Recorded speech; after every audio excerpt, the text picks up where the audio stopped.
1942. The Main Gate, Ravensbrück concentration camp.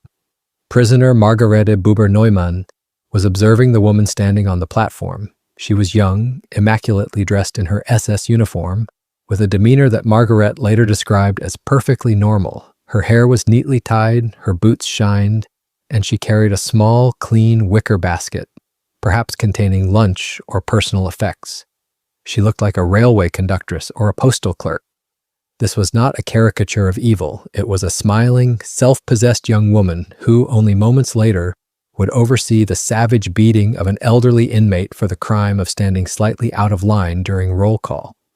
Ravensbrück was unique. Established in 1939, it was the only major concentration camp built specifically for women. It served as both a site of annihilation and, critically, as the central training ground for over 3,000 Aufseherinnen, the female guards. These women were not typically hardened ideologues from the party elite. They were recruited instead from the vast population of German working-class women, shop girls, former domestic servants, factory laborers, and secretaries. They came from ordinary, unremarkable backgrounds. This is the shocking story of the female guards of Ravensbrück, a history of how the allure of power, economic stability, and status transformed young, ordinary German women who had limited prospects in civilian life into figures of chilling, monstrous brutality. 1939, Berlin. Johanna Langefeld, one of the first and most prominent chief wardresses, was observing the piles of application papers. The requirements were starkly simple and purely pragmatic: fit, unmarried or separated, over 20, and displaying police reliability. No prior ideological commitment was necessary. A clean police record and availability were the only prerequisites. The SS prioritized reliability over fanaticism in the initial recruitment phase. The SS was not recruiting monsters, it was recruiting economic ambition. For young German women whose best alternative was often hard, low-paid agricultural or domestic work, the position of an Aufseherin offered significant benefits. Higher pay than any civilian job, generous and guaranteed food rations, separate, clean housing, and above all, immediate, elevated social status and the prestige of the SS uniform. They were sold the job as essential, patriotic work for the racial purity and security of the Reich, a perfect path to advancement for the working class. 1940, training barracks, Ravensbrück. A young recruit, Irmgard Lischke, was observing her initial orientation. The training was less about military strategy and more about systemic dehumanization. Recruits spent weeks practicing marching drills and learning to handle firearms, but the psychological instruction was constant. They were lectured that the prisoners, communists, resistance fighters, asocials, and Jews were not people, but enemies of the race and state. The curriculum stressed the absolute necessity of maintaining cold, emotional distance. The camp was a sealed, insular world. The guards were intentionally isolated from society and repeatedly told that any act of kindness or human recognition toward a prisoner was an act of treason, a betrayal of the German race.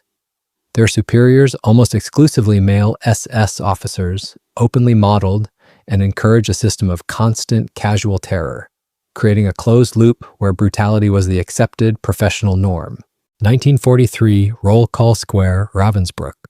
Prisoner Gemma LaGuardia Gluck was observing the daily roll call. It was conducted twice a day and often lasted for hours, particularly in the freezing winter, sometimes stretching through the entire night. The purpose was not mere accounting, but profound psychological warfare and torture. If a single button was missing, if a prisoner failed to remove her cap at the correct second, or if a headscarf was crooked, the responsible block leader would personally oversee a punishment of 25 to 50 strokes of the whip, often delivered in front of the entire formation as a public spectacle of control. The discipline was enforced solely by the women themselves. The officers delegated the day-to-day administration of sadism entirely to the Aufseherinnen, effectively granting them complete, unsupervised, life-and-death power over the thousands of women in their charge. This unchecked power quickly became a terrifying currency, corrupting them entirely. Ravensbrück was not primarily a site of industrial execution like Auschwitz. It was a place of deliberate, slow annihilation through systematic labor, starvation, and exposure. The Aufseherinnen were the crucial agents in implementing this fatal routine. managing the women in the infamous Zugang and the labor detachments. Rosa, a prisoner, was observing an Aufseherin named Ruth Closius, instructing the prisoners in the vast Siemens factories, which were physically attached to the camp. The women were forced to produce wiring, radio parts, and components for V-2 rockets. Ruth would demand impossible production quotas, ensuring failure, and if they were not met, she would personally line up the workers and beat them with a wooden stick or cable, striking their head or torso until they collapsed, often causing permanent injury. This constant, arbitrary violence ensured maximum output while simultaneously shattering the prisoner's will to live. The power was rapidly addictive. The ability to command immediate obedience, inflict crippling pain without consequence, and hold ultimate control over another person's existence warped the personalities of these young women. The uniform became less a piece of clothing and more an extension of their monstrous new identity. They learned that status and promotion came through brutality, not compassion. Prisoner Mary Lindell was observing the living conditions enforced by the female guards, crowding so severe that women had to sleep 3 to a bed, a critical lack of sanitation, and meager rations consisting of thin, watery soup and ersatz bread. The guards, well-fed and clean, would often stand at the door, laughing with each other as they watched the prisoners fighting over a crust of stale bread or a single bucket of dirty water. They would occasionally steal the small amounts of food parcels that arrived for Polish or French prisoners, keeping them for themselves. This psychological torment was a calculated instrument of policy. It established a vast, insurmountable physical and moral chasm between the SS master race and the subhuman prisoner.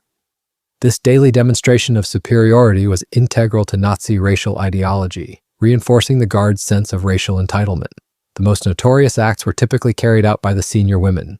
The chief wardresses were the administrators of terror, sanctioning the violence, establishing the rules of sadism, and ultimately setting the tone for the entire camp system. 1944, the punishment bunker yard. Prisoner Wanda Kiedzinska was observing the arrival of Maria Mandl, who had previously served at Auschwitz, earning a fearsome reputation. Mandl was a cold, meticulous fanatic who took chilling, bureaucratic pleasure in her work, seeing the camp as her personal kingdom to be run with maximum systemic efficiency. Mandl's personal philosophy was that suffering should be systematic, not random, ensuring every prisoner understood the inescapable, machine-like power of the camp structure. Mandl was known for standing personally at the main gate, directing the intake of new transports, selecting those destined for immediate death or the most brutal labor details. Her obsession with death and suffering was absolute, earning her the title of the Beast. She had the authority to order women to be hanged in the bunker courtyard and was famously fond of conducting selections while listening to classical music on a gramophone.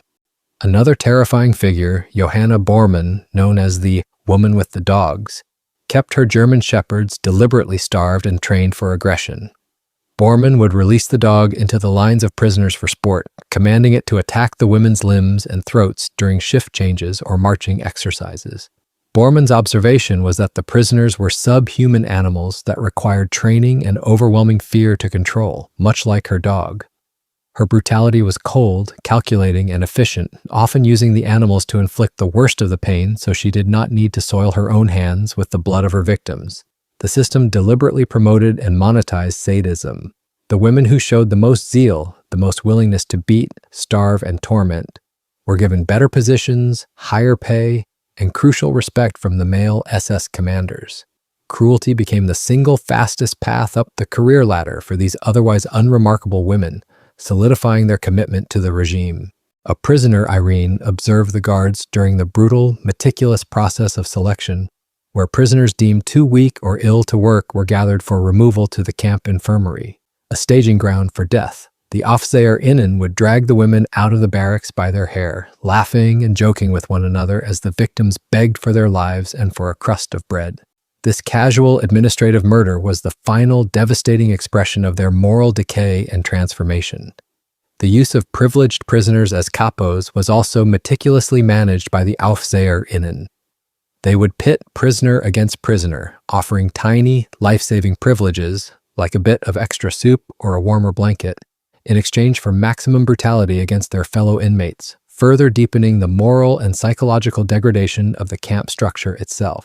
A survivor recalled observing an Aufseherin screaming at the younger prisoners, some barely teenagers, for trivial infractions. The guards were meticulous in ensuring that even the children received no extra rations, no kindness, and no emotional reprieve from the starvation regime. The capacity for these women to inflict suffering on the most vulnerable members of the camp revealed the absolute depth of their systematic indoctrination and the destruction of their maternal instincts. Ravensbrück was infamous for its SS-mandated medical research, especially the grotesque trauma experiments. Under the guise of science, prisoners, often Polish resistance fighters, were subjected to horrific and crippling surgeries by SS doctors. These women were known as the rabbits by other inmates. Wanda Potawska, a survivor of these atrocities, was observing the face of an Aufseherin guarding the operating block. The guard's expression was flat, cold, and utterly devoid of any human feeling. As the women were wheeled out of surgery, their legs mutilated from deep bone and muscle grafting experiments designed to test the efficacy of sulfanilamide drugs. The guards performed their duty with bureaucratic indifference, treating the human suffering as nothing more than noise from the factory floor. In the final months of the war, as Allied forces closed in, a small makeshift gas chamber was installed at the camp, often disguised as a sauna. The Aufseherinnen were directly responsible for the selections, leading columns of women, often those too ill or too weak to participate in the upcoming death march, to the gas chamber. They would often use psychological tricks, telling the victims they were going for a shower or medical treatment to maintain order until the last moment.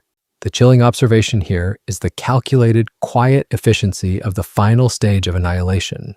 There were no spectacular, messy scenes of struggle in the final moments.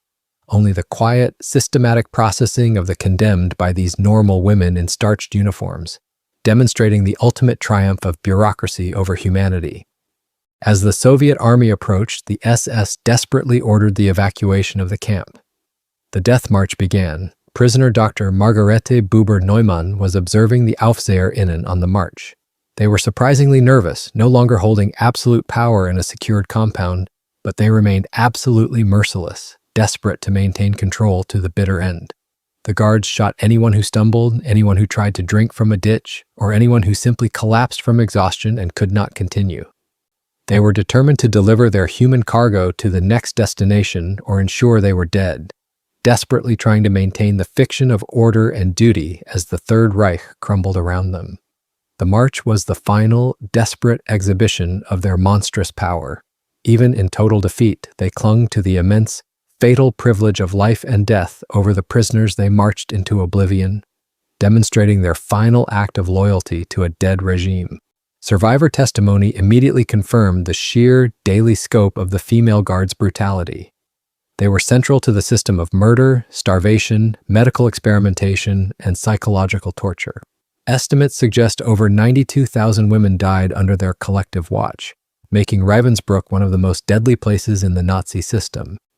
1946, Hamburg, Germany, the Ravensbrück trials.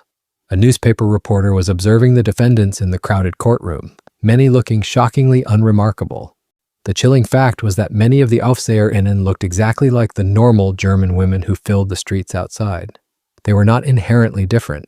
They had simply been handed a system that normalized, rewarded, and even required monstrous behavior as a professional standard, creating a factory of cruelty. Louise Brunner, a senior guard, offered the common defense. She was merely following orders, and that the horrific conditions were out of her control. She and many others refused to acknowledge any personal responsibility for the beatings, the freezing roll calls, or the selections she directly oversaw, viewing her acts as nothing more than necessary, bureaucratic necessity within an efficient system. The justice meted out was highly inconsistent. Maria Mandel and Johanna Bormann were among the few high-profile figures executed for crimes against humanity. Others received prison sentences of varying length, some as little as 2 or 3 years for massive crimes. Crucially, a vast number of low-ranking Aufseherinnen simply vanished into the chaos of post-war Germany, their monstrous pasts never fully accounted for or punished by the Allied authorities. 1950s, a quiet German town.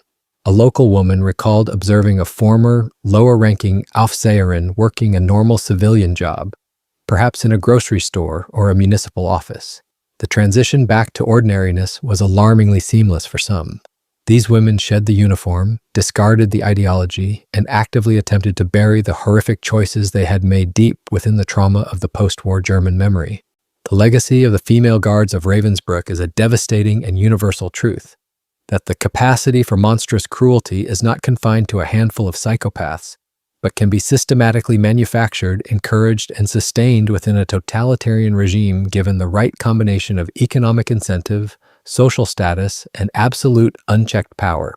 The uniforms were not worn by demons, they were worn by women who had made a series of conscious, pragmatic choices to trade their fundamental humanity for personal power, financial privilege, and a better salary.